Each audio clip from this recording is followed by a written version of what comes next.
Welcome to the UK Travel Planning Podcast. Your host is the founder of the UK Travel Planning website, Tracy Collins. In this podcast, Tracy shares destination guides, travel tips, and itinerary ideas, as well as interviews with a variety of guests who share their knowledge and experience of UK travel to help you plan your perfect UK vacation. Join us as we explore the UK from cosmopolitan cities to quaint villages, from historic castles to beautiful islands, and from the picturesque countryside to seaside towns. Hi, and welcome to episode 29 of the UK Travel Planning Podcast. In this week's episode, I talk with lifelong Beatles and George Harrison fan Ken Lambert, who in 2022 actually bought Beatle George Harrison's childhood home in Liverpool. Wow, how cool is that? Ken chats about how he came to own the home and how he's refurbished it, in particular the front room, to reflect how it would have looked in the late 1950s and early 1960s when John Lennon and Paul McCartney were regular visitors to rehearse in that very same room with their friend George. And for Beatles fans, Ken shares the details about how you can actually book your very own stay in the house. Without further ado, let's hear from Ken. Hi, Ken. It's great to have you on the podcast. And would you like to tell us a little bit about yourself? Because you obviously hit the headlines last year when you bought a certain person's childhood home, which is what we're here to talk about. So just talk a little bit about yourself and about your love of the Beatles and how you actually heard about George Harrison's home being up for sale. Sure. No, thanks, Tracy. It's great to be here. And yeah, it's been quite a roller coaster and been quite fun over the past year plus. I'm, as you can tell, I'm not British. So I am from New Hampshire here in the USA, East Coast. And I'm 48, married. I have 2 kids, 2 sons. And so, never had like a dream of, hey, I'd love to buy a Beatles house or a Beatles home. I've always been a huge Beatles fan. And since I was, I would say 14 or so, 15, when I was young.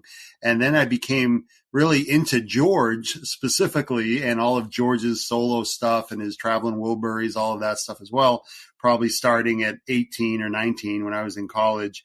And that just kind of kept on, it just continued really up until now. So I have all the George and Beatles records and albums and tapes and the whole 9 yards. So, that was always in the background. Okay. And then of course there's many Beatles fans out there, right? Millions and millions of them, but this house, I wasn't aware that the house, I didn't know anything about, I will say this. Before I bought this house, I had never been to England. I had never been to Europe ever. So when I ended up having to go to Liverpool to do the closing paperwork, the completion paperwork and all that, the legal documents, that was my first time setting foot in England. So that was last January, almost a year ago. So the house came up up for public auction and a real estate auction. And my friends who know that I love George Harrison, they ended up texting it to me because they saw it on CNN, on BBC. It was a widely publicized, that it was going up for auction. So they sent it to me kind of as a joke, like, hey, Ken, you got to bid on this. This is great. This is right up your alley. Yeah. And they would joke about it and all that. And then I joked about it also. And then suddenly the joke started not becoming a joke. So for me, I decided I had to end up getting pre-qualified about a day before, 2 days before.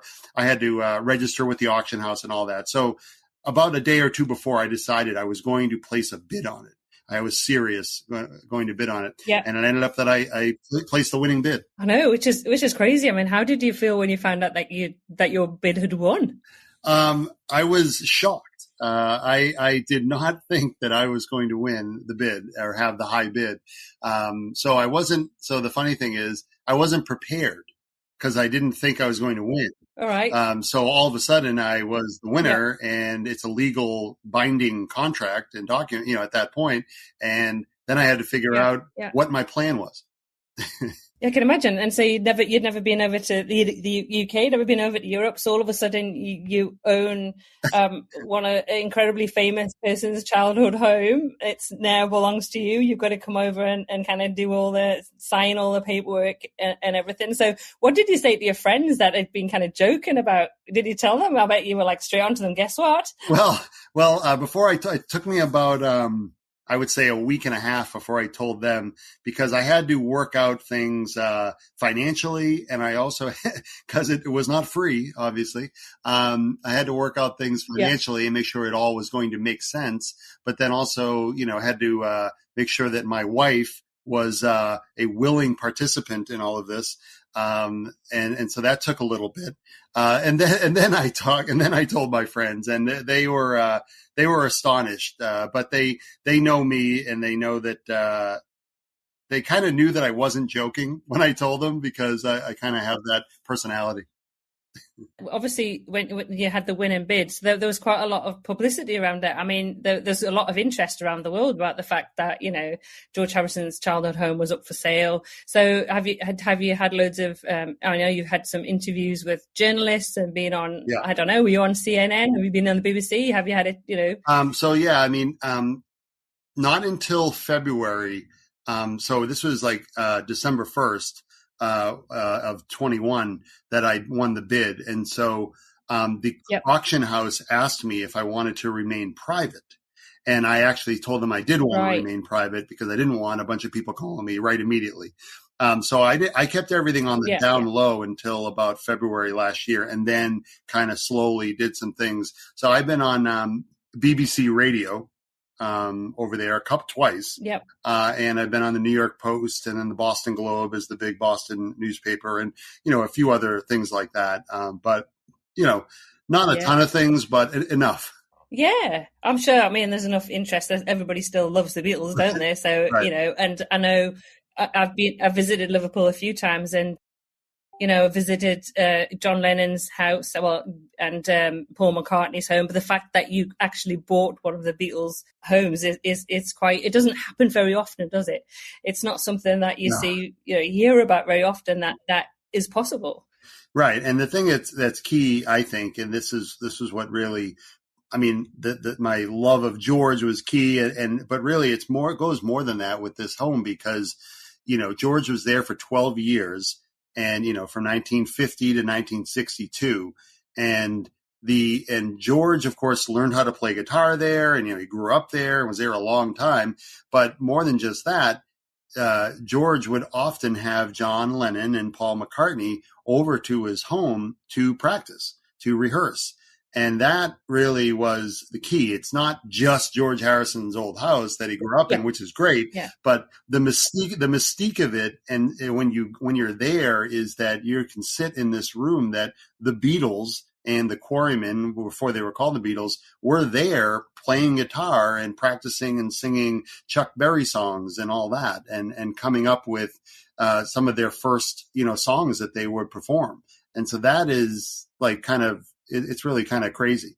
Yeah, it's amazing that you can sit in that same room and kind of know that 60 years ago, whatever, that you've got those guys were sitting there, genius, coming up with that music that influenced everybody. I mean, I don't know anybody in the world who doesn't know about the Beatles, Right. So so talk us through the timeline of the bid went through, you won the bid, so obviously you said you had to get all your ducks in a row, I guess, and sorted all that. So I know you were over in the UK a number of times last year. Yeah. So do you want to talk us through basically what happened and how you got it sorted, and what you've done with the home since you've owned it? Yeah, no, that's a good question. I mean, when I got it, I will say that the place was in pretty good shape, pretty good condition. So it wasn't like it was in shambles or anything like that.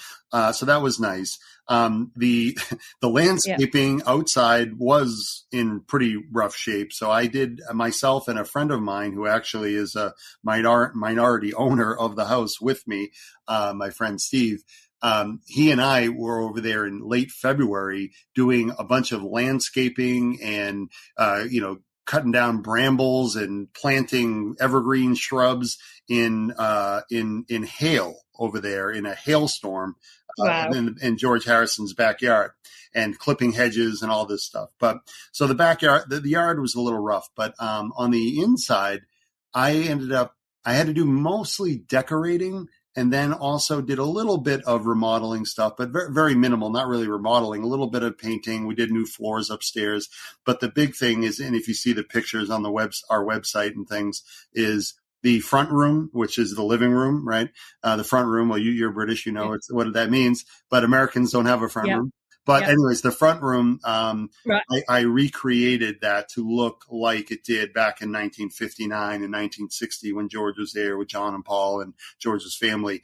And I have a floral wallpaper there, which matches almost exactly as the old black and white photos that we have of George and his mom there in that room with George's guitars and all that. So I spent a lot of time on that room in making that look like, that's the feel. When you walk into the front door, you go over to the right and you see that room, and then you walk in that room and you're there, and that's really the feel of it, I think.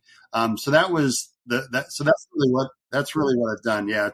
That's been key. And then I had to get all furniture and of course all the normal stuff, it was vacant. It was empty.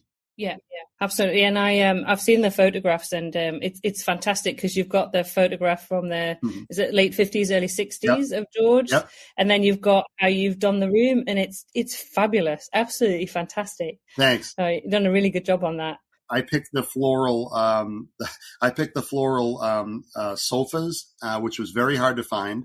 And then my wife picked out the wallpaper, which was incredibly hard to find. So it was a team effort.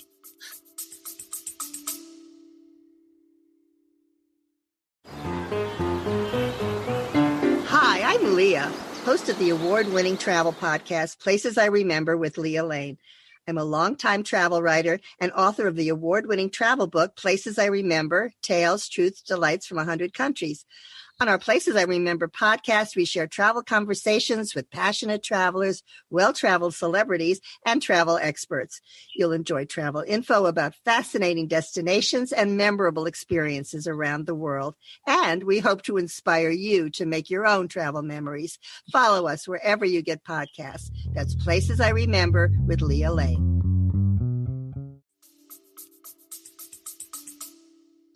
Yeah, no, you did a really good job. Really, really good job. And I'll share in the show notes a link to your Facebook group and the photos as well, so people can actually have a look at those and see the job you've done. So that was February. You went over a few times last year. Yes. So I think a few. Yeah, I was there in June, and then I was there in July with my family. So I was there once on a legitimate vacation with my wife and 2 kids. We went for 4 days in middle of July, which was great. And that was their first time there, their first time, my wife's first time in England, the whole 9 yards.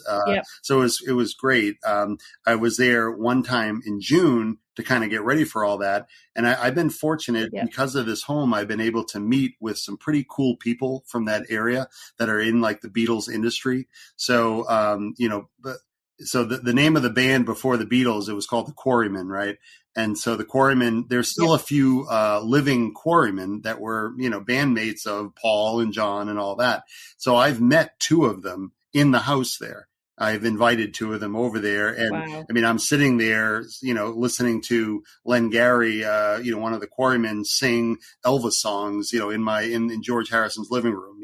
Just pretty, kind of a special, that's so special musical moment there, Do they have memories of being in the house? We have some clips of that. There was another gentleman, Colin Hanton. Colin was the drummer for several years, 3 years actually, before they were called the Beatles.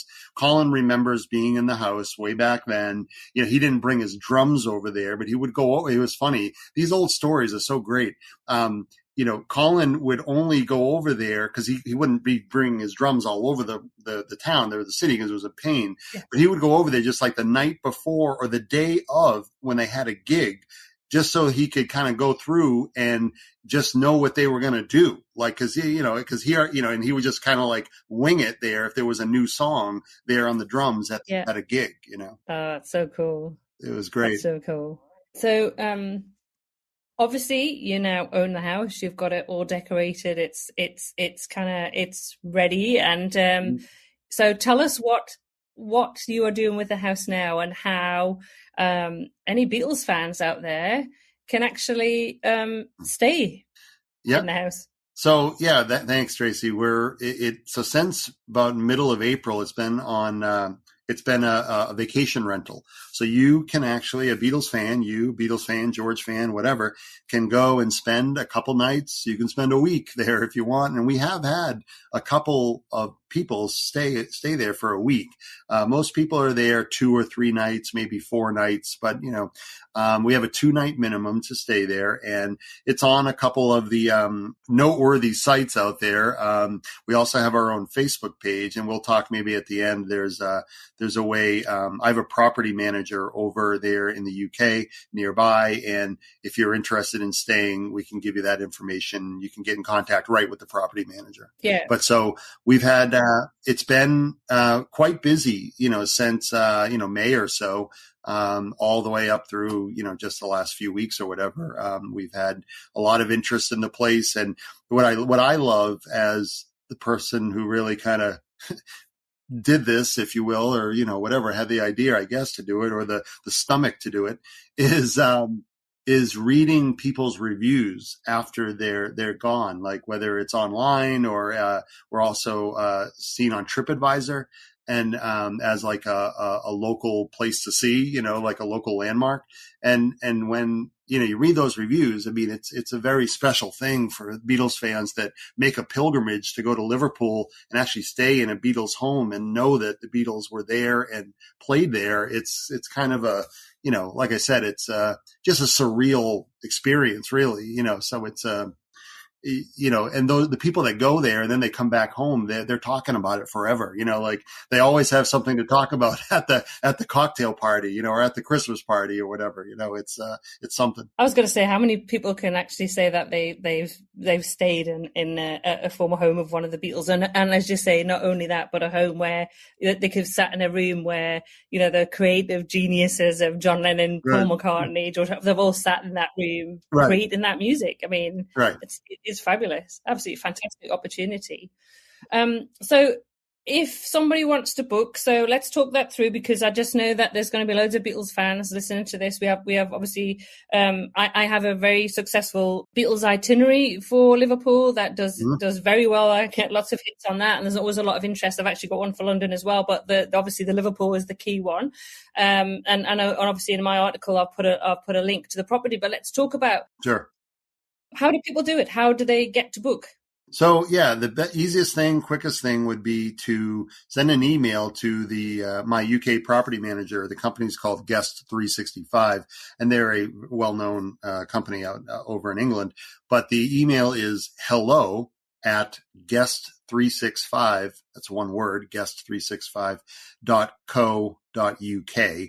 And then in the subject line, if you want to put, Upton Green dash UK TP for, UK travel planning. I think that would be good.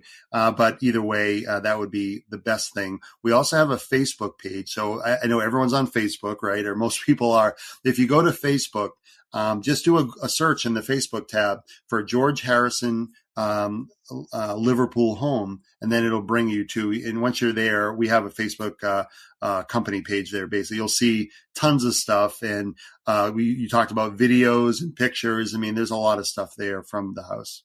Okay, that's brilliant. So, and also, like I said, I'll link to all of that in the show notes as well. So that's going to be at uktravelplanning.com/episode 29. Okay. So all of that information will be there. So I can imagine people frantically trying to write down that email address, but don't worry, you can actually get that via, and a link to the Facebook group as well via the show notes. So is there anything else you want to share before I kind of wrap up? Because I've got one question that I always ask everybody, and I've kind of put a Beatles twist on it. I always ask people what the one tip is when they travel to the UK for the first time. But Okay. I'm going to ask you, what is the one tip you would share with all Beatles fans who are planning to visit Liverpool?